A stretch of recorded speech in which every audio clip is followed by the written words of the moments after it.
Shri Vazhoor Soman.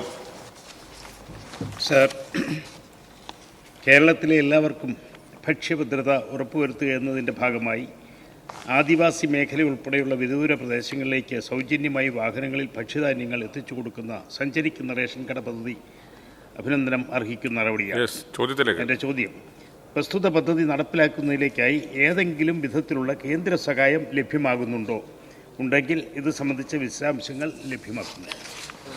Sir, ബഹുമാനപ്പെട്ട അംഗം സൂചിപ്പിച്ചതുപോലെ വിദൂര പ്രദേശങ്ങളിൽ നിന്നും ഭക്ഷ്യധാന്യങ്ങൾ വാങ്ങാൻ എത്തിച്ചേരുന്നതിനുള്ള പ്രയാസങ്ങൾ കണക്കിലെടുത്തുകൊണ്ടാണ് സംസ്ഥാനത്ത് ഇത്തരമൊരു സൗകര്യം സഞ്ചരിക്കുന്ന റേഷൻ കട പദ്ധതിക്ക് രൂപം കൊടുത്ത് ഈ ഉന്നതികളിൽ ഭക്ഷ്യധാന്യം എത്തിക്കുന്നത്.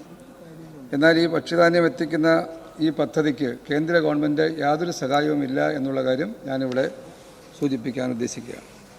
Second question.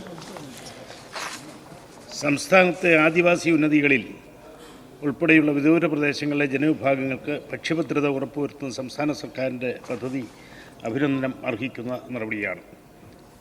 ചോദ്യം ഇതാണ്, എന്നാൽ ഈ സർക്കാർ നടപ്പിലാക്കിയ കെ സ്റ്റോർ പദ്ധതിയുടെ സേവനം, പ്രത്യേകിച്ച് MSME ഉൽപ്പന്നങ്ങളുടെ ലഭ്യത ഈ മേഖലയിൽ ലഭ്യമാക്കുന്നതിന് നടപടി സ്വീകരിക്കുന്നു. Yes minister.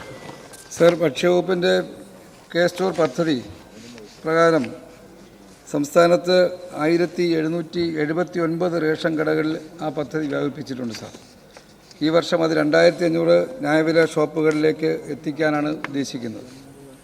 തൃശ്ശൂർ ജില്ലയിൽ അതിലേറ്റവും മാതൃകാപരമായ പ്രവർത്തനമാണ് നടന്നിട്ടുള്ളത്. സാർ, ഈ കഴിഞ്ഞ ഒരു വർഷത്തിനുള്ളിൽ 11.5 കോടി രൂപയിലധികം ഈ സ്റ്റോറുകളിലൂടെ റേഷൻ അല്ലാത്ത ഉൽപ്പന്നങ്ങൾ വിൽക്കാൻ കഴിഞ്ഞിട്ടുണ്ട് എന്നുള്ളതാണ് മറ്റൊരു പ്രത്യേകത. സാർ, ഇവിടെ MSME ഉൽപ്പന്നങ്ങൾ വിൽക്കാൻ കഴിയുന്ന തരത്തിലും അത് ഉന്നതികളിൽ വാങ്ങാനുള്ള സൗകര്യം ഒരുക്കാൻ കഴിയുമോ എന്നുള്ള ചോദ്യമാണ് ബഹുമാനപ്പെട്ട അംഗം ചോദിച്ചത്.